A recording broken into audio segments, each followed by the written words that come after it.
¿Qué tal? Buenas. Bueno, mi nombre es Ricardo Domínguez, soy neurólogo infantil, soy terapista intensivo pediátrico y primero que todo, obviamente, soy pediatra.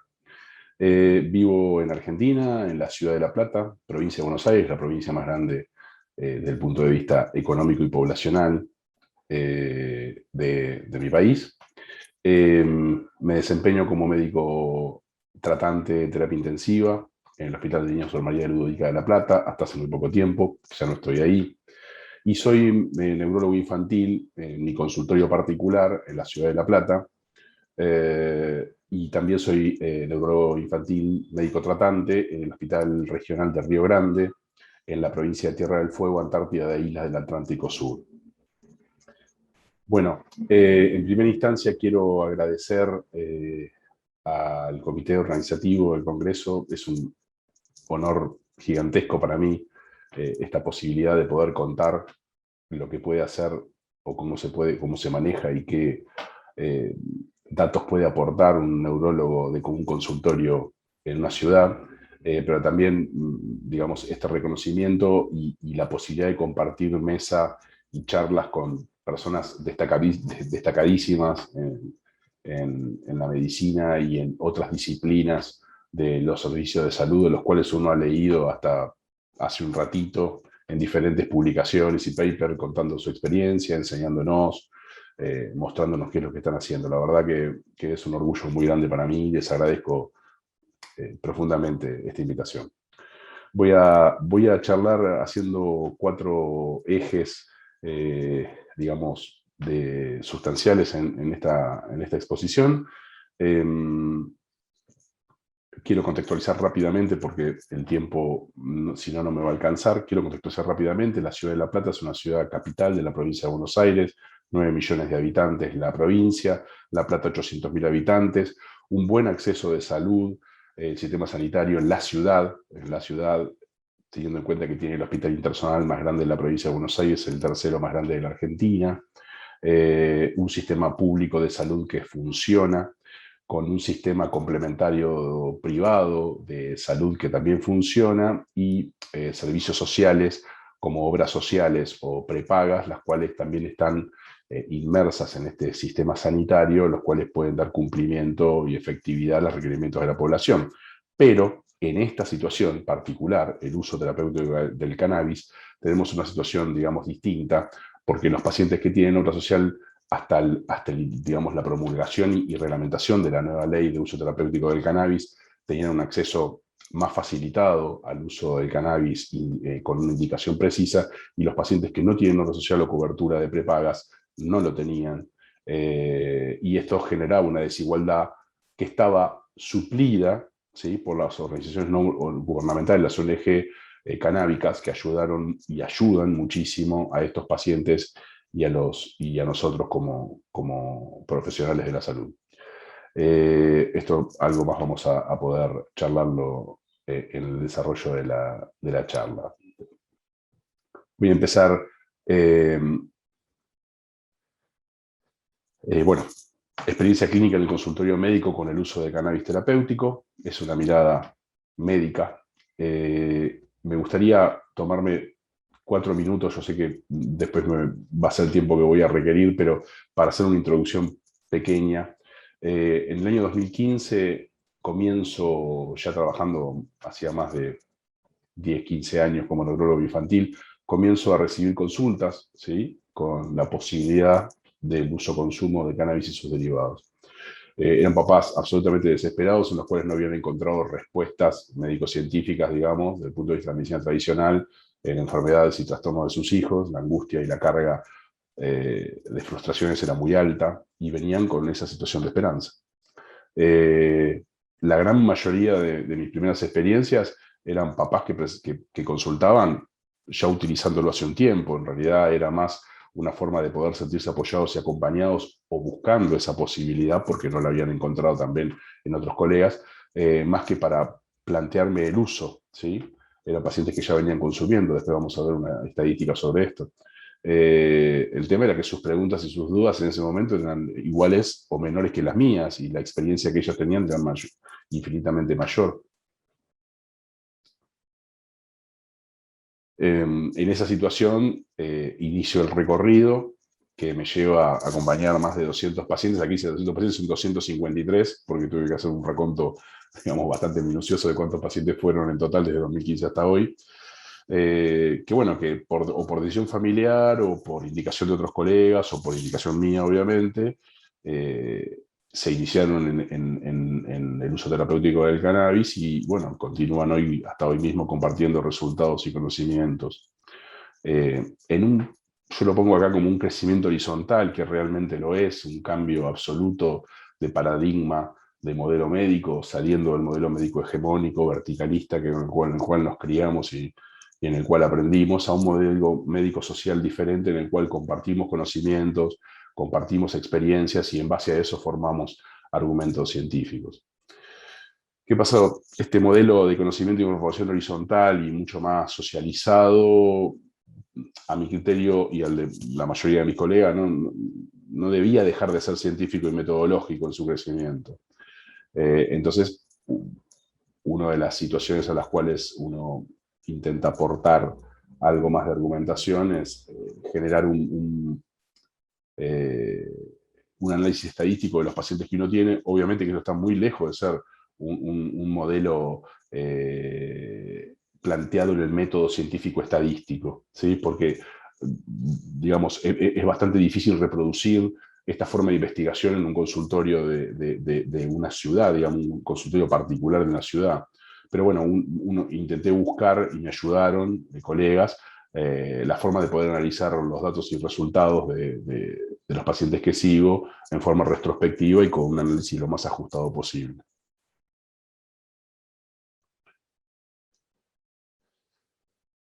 Entonces, esta es mi experiencia, es la de las familias de mis pacientes, y es nuestro trabajo, un trabajo horizontal, y es también nuestra esperanza.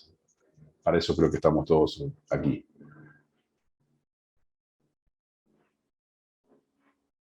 Haciendo un análisis crudo de datos estadísticos como para arrancar, bueno, el rango etario de los pacientes en los cuales me encuentro y me encontré evaluando y haciendo un seguimiento y contención de esos pacientes que usaban cannabis medicinal es alrededor entre el año y 2 meses y los 26 años, con una mediana de 9 años y 4 meses. La dispersión es muy alta, también tiene que ver mucho con la patología para lo cual estaba indicado, para lo cual se usaba. Los pacientes más grandes tienen, digamos, patologías más agrupadas en síndrome de Tourette o pacientes con trastorno espectro autista. En los más chicos, habitualmente epilepsia refractaria. La relación femenino-masculino del uso no aportaba ningún dato especial. Eh, Esto es digamos, un dato de dispersión demográfica.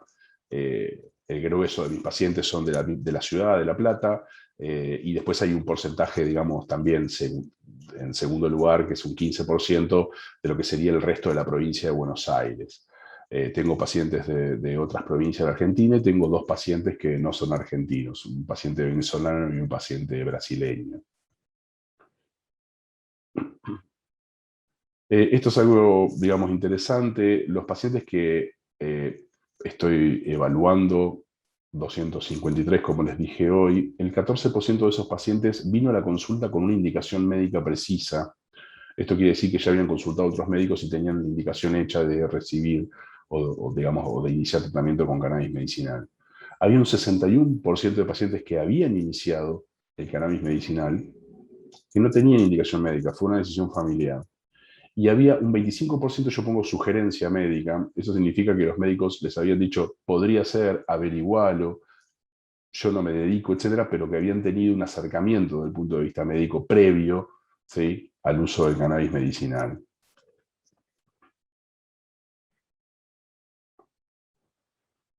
Desde la estadística de las formulaciones, prácticamente las 3/4 partes de los pacientes reciben o recibieron aceite de cannabis artesanal protocolizado. Eh, Aquí otra vez vuelvo a repetir que la población de la ciudad de La Plata, si bien está lo que llamamos aquí naturalizado, tiene una obra social, un servicio social de salud o una prepaga, hay un porcentaje muy alto de pacientes que no lo tiene, y la única forma de acceder al uso terapéutico del cannabis hasta la implementación y reglamentación de la ley nueva de uso terapéutico del cannabis era a través de las ONG que nos ayudaron, que me han ayudado muchísimo, que me han apoyado muchísimo a los pacientes y a mí para poder ofrecerles algún tipo de tratamiento con cannabis medicinal. El aceite de cannabis industrial, 21%, y después cannabis vaporizado y cannabis fumado en muy pocas proporciones. Esto es algo para mí interesante. Tiempo medio entre inicio de consumo y consulta médica sobre 178 pacientes, que fue lo que pude recabar el dato preciso, son 14 meses. Es decir, los pacientes inician tratamiento por una decisión propia, por información que adquieren a través de herramientas de búsqueda como puede ser Internet, o comentarios de familiares o de amigos. Y después del inicio, ¿sí?, del uso de cannabis y derivados, alrededor de 14 meses después, promedio, consultan al médico, sea por una situación, digamos, de institucionalizar o, entre comillas, eh, legalizar, por decirlo de una forma, el uso, para averiguar efectos adversos, para averiguar dosis, para saber si lo que están haciendo está bien o es perjudicial, varios motivos, pero tardan un tiempo en ingresar al sistema de salud formal, y esto es una cuestión exclusivamente de miedo y una cuestión absolutamente que iba de la mano del derecho, de la cuestión técnica legal, porque sabían que estaban en una situación, la gran mayoría, del punto de vista legal, obviamente, lo hablo, en situación punible. Espero que este dato estadístico en un par de años yo pueda revertirlo con alguna estadística personal, ojalá sea así. Bueno, y con respecto a las estadísticas, digamos, porcentuales de dispersión de etiologías o de patologías tratadas, mejor dicho, estamos hablando de que un 30% de pacientes que utilizan cannabis medicinal en mi consultorio es por trastorno del espectro autista, otro 30% por epilepsia refractaria, un 10% por síndrome de Tourette, un 6% tanto para trastorno de atención, hiperactividad, migraña o parálisis espástica, más por la situación de espasticidad muscular, y después algunos porcentajes menores de dolor neuropático, retraso mental, trastornos de la conducta u otras patologías. Bien, vamos a pasar ahora al análisis particular de una de las patologías en las cuales mayor cantidad de pacientes tengo y mayor cantidad de datos pude recabar y analizar desde el punto de vista estadístico. Primero, una breve introducción para los participantes del Congreso que no son médicos, que son muchos, por suerte. La epilepsia es un trastorno cerebral caracterizado por una disposición duradera a generar crisis epiléptica o convulsiones, pero además no solamente son convulsiones y un electroencefalograma normal, sino también que la epilepsia genera consecuencias neurobiológicas, cognitivas, psicosociales, sociales. Esto hace que no sea tan fácil, digamos, a veces, no el diagnóstico, sino el tratamiento y el seguimiento de estos pacientes. La epilepsia de difícil control, como es nomenclada ahora, o refractaria, es aquella donde esta epilepsia, eh, a pesar de el tratamiento adecuados con la droga correcta, bien elegida y tolerada para ese tipo de epilepsia, se genera un fallo en el intento de poder hacerla remitir o poder controlarla con al menos 2 medicaciones antiepilépticas. Es decir, un paciente que tiene una epilepsia y que no puede ser controlado o mitigado con 2 drogas como mínimo, y pasa a usar más de 2 drogas, solas o en combinación, se considera un paciente epiléptico refractario. Aproximadamente estamos hablando del 14%, entre el 10 y el 15% de los pacientes epilépticos totales. Es un porcentaje alto e implica morbilidades muy, pero muy, digamos, difíciles de sobrellevar, con muchísimas posibilidades de recaídas, acostumbramiento a la medicación, y la mayoría de los pacientes utilizan entre 3 y 5 o 6 medicaciones para poder tener un control mínimo de las crisis y una vida con un confort de vida, mejor dicho, de regular a malo. La dificultad para el estudio de este tipo de epilepsias refractarias con el uso de cannabis medicinal es que es muy heterogéneo la etiología de los casos. Las epilépticas refractarias pueden ser por múltiples motivos y diferentes, entonces la comparación a veces es bastante difícil de hacer. Todos están polimedicados, todos tienen 3 o más drogas. y hay que sumarle el cannabis para después hacer un análisis si resultó o no resultó. Comorbilidades influyentes, pacientes con espasticidad, retraso mental, trastornos psiquiátricos, trastorno autista, también difícil la evaluación. Y desde el punto de vista a mí me toca, la imposibilidad de hacer estudios doble ciego randomizados en un consultorio particular, ¿no? Ni ética ni desde el punto de vista de la salud me lo permitiría yo hacerlo, por lo menos. ¿Cuáles fueron entonces los criterios de inclusión para ser evaluados dentro de esta estadística? Bueno, los pacientes tenían que tener mínimo un episodio convulsivo motor semanal, durante un periodo no menor de un año, y tratados al menos con 3 drogas diferentes en el transcurso de su evolución. Con ese criterio se pudieron incluir 40 pacientes. Este análisis descriptivo de los casos incluía pacientes con crisis tónicas clónicas o tónico-clónicas, síndrome de Dravet-Gastaut, que son dos encefalopatías epilépticas muy conocidas y bastante frecuentes. Como les decía, son 40 pacientes, fueron divididos en 3 subgrupos para hacerlo más práctico desde el punto de vista estadístico. Se utilizó una escala de evaluación familiar basada en el número de crisis convulsivas, ¿sí?, que presentaban los pacientes. Los papás o los familiares fueron entrenados para esto, en el cual después se evaluó según la cantidad de crisis que tenían, si había reducción de la cantidad de crisis motoras en un 75-100%, 50-75, 25-50, esa era la escala, digamos, de mejoría que se evaluaba posteriormente. Asimismo, se realizaban estudios neurofisiológicos, electroencefalogramas y polisomografías, para objetivar o no los cambios en la actividad eléctrica normal previa de los pacientes. Bien, los datos de los pacientes que utilizamos acá son los que son sin modificar su medicación antiepiléptica previa. No modificamos las medicaciones que llevaban. Directamente agregamos el aceite de cannabis o el industrializado. ¿Qué condición tenían que tener para poder seguir en el análisis estadístico? Que por lo menos tuviesen 6 meses consecutivos de tratamiento con cannabis y que pudiesen ser estudiados y seguidos 6 meses consecutivos más, clínica y electroencefalográficamente. Es decir, de estos 40 pacientes, 31 pudieron cumplir esos requisitos para después entrar en el análisis estadístico final. Los pacientes fueron tratados con diferentes tipos de formulaciones derivadas del cannabis, formulaciones industrializadas, CBD 50 miligramos mililitro y THC menos de miligramos mililitro, fueron 15 pacientes, y también hubo, con formulaciones artesanales protocolizadas, variabilidad de concentración CBD-THC, así como su relación, que hubieron 16 pacientes. Bien, con las dos formulaciones se utilizó un rango entre 1 a 20 miligramos kilo día de CBD. ¿Qué pasó? Digamos, en los pacientes con aceites artesanales protocolizados, que tenían una relación CBD-THC con rangos muy dispersos, podían ir, digamos, una relación 1,2 como 1,25, con concentraciones de THC entre 1 miligramo mililitro y 30 miligramos mililitro, pero también muchos con baja concentración de CBD entre 0,4 y 4 miligramos mililitro. Entonces eso nos resultaba bastante difícil poder hacer una dosificación con efecto inhibitorio sin tener un efecto psicoactivo importante. Igual lo logramos, y a pesar de eso, manteniendo el rango de dosis entre 4 y 15 miligramos kilo día de CBD con ambas fórmulas, los resultados fueron muy similares y fueron pero muy prometedores.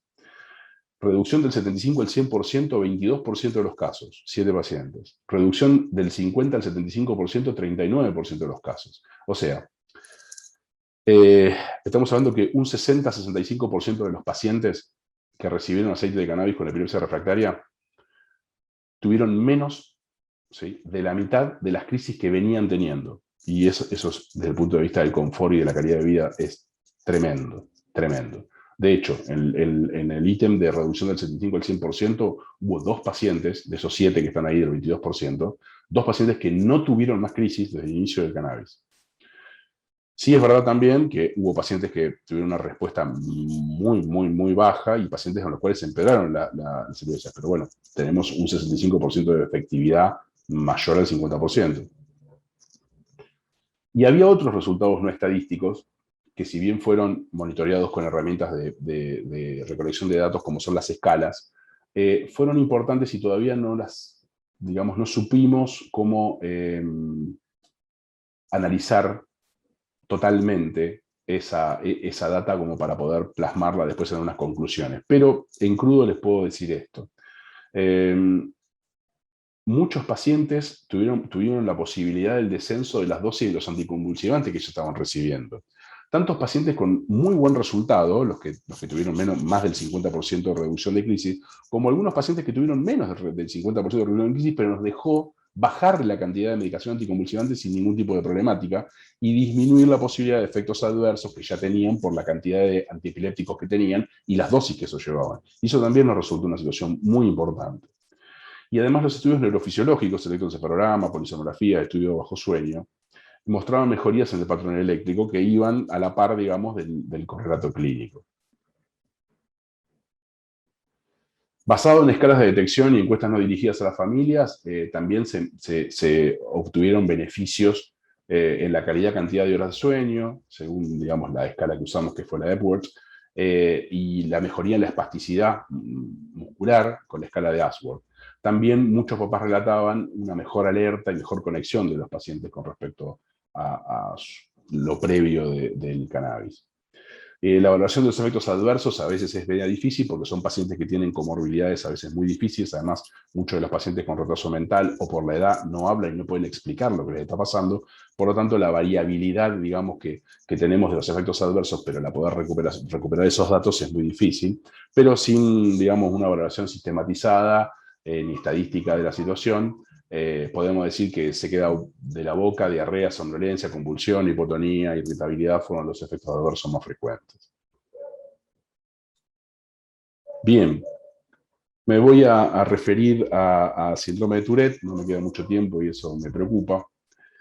El síndrome de Tourette es un trastorno que tiene criterios diagnósticos, tics motores y vocales presentes, los tics ocurren varias veces al día, casi todos los días del año, pueden ser intermitentes, en algunos días no ocurrir, los tics comenzaron antes de los 18 años de edad, no son consecuencia ni de medicamentos, ni de una sustancia o de otro trastorno médico o enfermedad que los produzca, y deben cambiar con el tiempo en ubicación, frecuencia, complejidad, gravedad y tipo.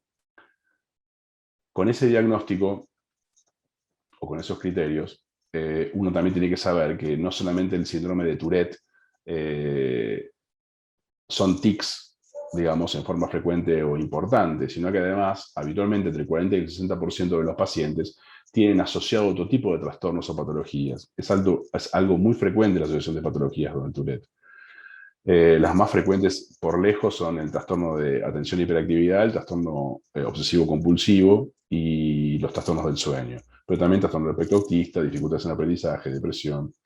El síndrome de Tourette, con o sin un trastorno satélite, como le decimos, es grave, incapacitante muchas veces.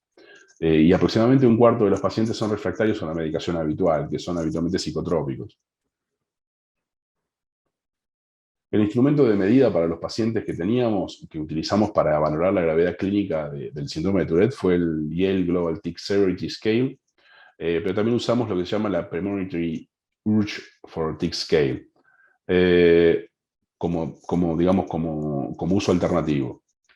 16 pacientes, todos mayores de 12 años, diagnóstico de más de 4 años de evolución. Todos los pacientes recibieron como mínimo una droga como tratamiento del síndrome de Tourette. De hecho, la estaban recibiendo en el momento de recibir el cannabis. Y algunos de ellos, que fueron 5, recibieron además drogas para tratamiento de sus comorbilidades, de las patologías satélites. Había un grupo medicado solamente para el síndrome de Tourette, que eran 16 pacientes, con risperidona, fluoxetina, aripiprazol y pimoside, y había pacientes que estaban medicados para el Tourette y para las comorbilidades, que eran 5. Bien, los pacientes fueron evaluados antes del inicio, al segundo mes, al sexto mes y al año con la escala de Yale, y todos mantuvieron su medicación inicial antes del inicio del cannabis. Se utilizaban preparados de aceites artesanales protocolizados y medios por cromatografía con relaciones CBD-THC de entre 1,3 y 1,20. El rango de dosis fue variable, bastante variable, tiene una dispersión alta, entre 3 y 10 miligramos día de THC. Yo creo que una de las conclusiones es que cada paciente tiene su dosis de THC y no hay una dosis claramente adjudicable ni por peso, ni por talla, ni por edad. Teniendo en cuenta que la dosis psicoactiva era entre 112 y 0,04 miligramos kilo de peso corporal, por lo menos es la tasa de referencia que nosotros siempre tomamos a través del trabajo de Rama Eccles. todos los pacientes estaban por encima, digamos, de la dosis psicoactiva. Fue difícil valorar la respuesta de los pacientes al uso de cannabis, aún con las escalas validadas que teníamos. De hecho, las escalas son escalas validadas en español incluso, por lo tanto tienen una muy buena performance. Las comorbilidades deberían haberse evaluado de una en una, con sus propias herramientas de valoración. Eso no lo hicimos, nos dedicamos exclusivamente a los tics. Y solo se tomó la reducción objetiva y subjetiva de los tics. Y ahora vamos a explicar qué significa eso. De los 16 pacientes tratados, 11 pacientes, 68%, manifestaron mejoría subjetiva. Ellos se sentían mejor y que tenían menos tics. Pero además la escala lo confirmó. Las escalas de Yale y la Premority, URGE, también confirmaban esa situación. Esta mejoría fue rotulada como mejoría significativa, ¿sí? Por 7 de cada 8 pacientes. Ellos se sentían sustancialmente mejor. Otros 2 pacientes, 12%, presentaron una mejoría clínica subjetiva. O sea, ellos se sentían mejor, creían que estaban mejor, que tenían menos episodios, que estaban mucho más tiempo libres de los episodios, pero no tenían reflejo en las escalas. Las escalas estaban exactamente igual que en la evaluación antes del uso o inicio del uso del aceite. Y 2 pacientes no experimentaron mejorías subjetivas ni objetivas, pero ninguna empeoró. Quedó obviamente sin realizar el análisis, digamos, de los pacientes con respuesta favorable y las combinaciones con drogas y su tratamiento de base. Pero surgió una situación en el análisis que pareciera que la asociación de THC con aripiprazol era la mejor, digamos, daba la mejor respuesta desde el punto de vista tanto clínico subjetivo como de las escalas. Si hacemos un análisis subjetivo no de los datos crudos como estábamos hablando recién, 68% de los pacientes tratados con dosis psicoactivas de THC y CBD en concentraciones muy bajas presentaron una mejoría subjetiva y además percibida por las herramientas de evaluación. Y un 12% de los pacientes tratados manifestaron mejoría subjetiva sin recuperación de escala, pero su calidad de vida había mejorado para ellos. Los pacientes no solamente informaron la mejora de los tics, sino también de la mejora de lo que se llama el impulso premonitorio. O sea, antes de la aparición del tic, esa sensación, muchas veces, digamos, esa percepción de sensación sensorial de que necesitan hacerlo porque, o porque las manos le pican, le queman, o porque la cara tiene un movimiento, una sensación de algo que necesitan hacer el tic. Bueno, eso también disminuyó. Se cree que eso, el impulso premonitorio es una de las causas, entre las que otras que puede llegar a haber, del síndrome ticoso, del síndrome de Tourette. Eso también fue muy importante. Por último, los efectos adversos. 14 de los 16 pacientes refirieron 2 o más efectos adversos con dosis de 5 miligramos día. Y acá estoy incluyendo los pacientes con mejoría y los pacientes sin mejoría. Los más comunes fueron cefaleas, náuseas, mareos, por lejos los más comunes. Disminución de la concentración, también algunos lo habían planteado. Temblor, sensibilidad al ruido y a la luz, un paciente y sequedad bucal. Pero en el global tenemos que hablar de un 80% de pacientes que se sintieron mejor y que su calidad de vida realmente cambió. Bien, ya casi terminando, proyectos y preguntas. Ustedes dirán, bueno, tenías un 30% de pacientes tratados con cannabis con TEA de autismo. Sí. El autismo, trastorno del espectro autista, se refiere a una gama de trastornos caracterizados por el desafío de habilidades sociales, trastornos del lenguaje, la comunicación verbal y no verbal, y comportamientos repetitivos o estereotipados. En este trastorno es altamente probable que exista la confluencia o la coexistencia de otros trastornos que dificulten mucho la evolución del trastorno del espectro autista, o no lo dificulten, pero potencien alguna sintomatología negativa. Trastorno de déficit de atención, hiperactividad, trastorno de comportamiento, déficit motores, déficit de autonomía, de comunicación, trastorno del sueño, epilepsia. Dificulta muchísimo la evaluación, el seguimiento, el tratamiento, la calidad de vida de los pacientes, estas, digamos, coexistencias de otras morbilidades. Pero además, en este caso particular de la charla, también dificulta mucho el estudio prospectivo del uso del cannabis en el TEA. Además de valorar a los pacientes por test diagnósticos específicos en el TEA, como son helados, en chat o a través del DSM-5, también es necesario valorar la valoración de los cambios, digamos, de los trastornos o enfermedades coexistentes que hablábamos recién, y los respectivos estudios o test estandarizados que requiere cada una de esas comorbilidades. Lo que lo hace muy difícil, lo que hace necesario un equipo multidisciplinario para poder hacer una evaluación y un trabajo de este tipo. Desde el punto de vista del médico de consultorio, si ya era sesgado y dificultoso el análisis de datos propios, digamos, de las patologías que uno puede manejar en forma más fácil y lo puede hacer, digamos, uno personalmente, como puede ser la epilepsia y el Tourette, el trastorno del espectro autista se volvía algo extremadamente complicado y además difícil de analizar con la amplia chance de cometer errores estadísticos y sesgar, digamos, la conclusión. Sí, digamos que la mayor cantidad de pacientes que reciben derivados canábicos hoy por hoy son pacientes con trastorno del espectro autista, en los cuales no hay una indicación precisa, no hay una autorización, no había una autorización legal, por decirlo, antes de la ley y la reglamentación de la ley nueva en Argentina. Hay pocos estudios prospectivos que están, digamos, realizándose. Estamos todos ansiosos de conocer sus resultados, sobre todo, bueno, Mechurán, etcétera. Hay una dispersión muy grande del uso del aceite de cannabis en estos pacientes, entre 4 años a los 26 años. Y realmente, por lo menos dentro de mi consultorio y de mis colegas, es la mayor cantidad de consultas ambulatorias para el uso terapéutico del aceite de cannabis, ¿sí? como trastorno o patología. Por lo tanto, esto merece una respuesta. No la estoy dando y estoy haciendo esa autocrítica. Como le decía, pocos estudios prospectivos, los que estamos esperando ampliamente, digamos, y con mucha esperanza son los de Bartlett Schleider y Mechulam y el de Arán, por supuesto. Tengo que mencionar también al de Flexoy de Teseira, que también he tenido la oportunidad de poder comunicarme con él a través de mail y ha sido muy, muy rica su información. Pero si me permiten una opinión, y que se entienda esto solamente como una opinión, y también que me perdonen el método científico por esto, pero en base a los 103 pacientes a los que acompaño, digamos, desde 2015 con diagnóstico de TEA y que reciben derivados canábicos, algunos comentarios me atrevo a dar. En primera instancia, los resultados más positivos, según las valoraciones, digamos, de las familias y en muchos pacientes por variaciones de test y herramientas que pueden utilizarse por parte de las terapeutas y profesionales actuantes con ellos, fueron que las formulaciones con aceites artesanales protocolizados fueron de mejor resultado que los industrializados.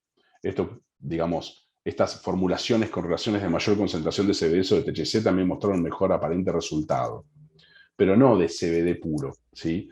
De hecho, las formulaciones con CBD puro, por lo menos en los pacientes en los cuales yo estoy siguiendo, mejoraron algunos aspectos, ítems de algunas herramientas digamos, de recolección de datos y en la vida cotidiana de los pacientes también se vio ese reflejo, pero empeoraron trastornos del ánimo y de la conducta en muchos casos. Por lo tanto, el CBD puro no sería una opción de las opciones más, digamos, hasta ahora, por lo menos a mi apreciación de las opciones en las cuales yo opto. Los aceites artesanales con relaciones CBD-THC menores a 2,1 o a 2,1 no tuvieron gran efectividad objetiva en test estandarizados, por lo menos los que pude hacer, y aparentan mostrar mayor cantidad de efectos adversos. No así los aceites con cantidades muy bajas de THC por debajo del rango psicoactivo teórico. En realidad, no puedo hacer una conclusión clara de esto porque son datos que a veces incluso en lo que estoy diciendo se van chocando algunos conceptos entre sí, pero lo que sí me dio la impresión y lo que sí sigo manteniendo es que el CBD puro no sería la mejor opción, por lo menos en mi consultorio, pero el CBD con algunas trazas de THC tienen una mejor efectividad objetiva, por lo menos para las familias y los test estandarizados. Ojalá estas dudas me las despejen los estudios que se están llevando a cabo en otros lugares del mundo, que son muchísimo más serios, sistematizados, randomizados, etc. Bien, termino, pasado de tiempo. Últimas consideraciones. En relación a otros trastornos y patologías como la espasticidad, el trastorno de atención y hiperactividad, dolor neuropático, migraña, el análisis que puedo hacer de los datos es poco objetivo. Realmente hay mucha inconsistencia de información que pude recoger porque no está estandarizada, hay muy pocos protocolos de recolección de datos o las escalas como las herramientas que tenía para poder hacer recolección de datos eran muy informales o no estaban validadas en español. Y eso me llevó además y además tengo que sumarle que tenía poca cantidad de pacientes, por lo tanto opté por no cometer un error de sesgo y desechar ese análisis de datos. Termino con esto. Quiero agradecer profundamente a Darío Adrinolo que motorizó con su insistencia el registro de datos de mis pacientes, que no lo estaba haciendo, a Emilio García Abejer, que es el primer colega que me acercó al estudio sistematizado y metodológico del uso terapéutico del cannabis, mostrándome el camino, enseñándome lo que sabe con una solidaridad y una humildad terrible. Gracias. Ana Garroni, por confiar en mí, en todas y en cada una de las jornadas de capacitación, además de ayudarme, acompañarme, enseñarme, ayudarme a crecer y proyectar nuevas ideas de estudios y horizontes. Al doctor Carlito Magdalena, mi maestro, el médico que me humanizó, el que me enseñó neurología, además de ayudarme en mi formación académica, humanamente fue una persona a la cual le agradezco lo que ha colaborado en mi vida. A Candela Grossi, una compañera, una amiga, la mamá de una paciente, de Caro, educadora, ejemplo de solidaridad y empuje. Todo lo que estoy diciendo acá no hubiese sido posible sin Candela. Es el ser necesario para que yo esté acá hoy y eso es real. Y después a mi familia, obviamente, a Guille, a Salva y a Fran, que me apoyan y contienen a veces sin entender esta situación, pero lo hacen. Y obviamente a todos mis pacientes y sus familias, les doy las gracias. Perdón por extenderme durante 5 minutos más, muchas gracias por su atención y bueno, estoy atento a sus preguntas o comentarios que me van a servir.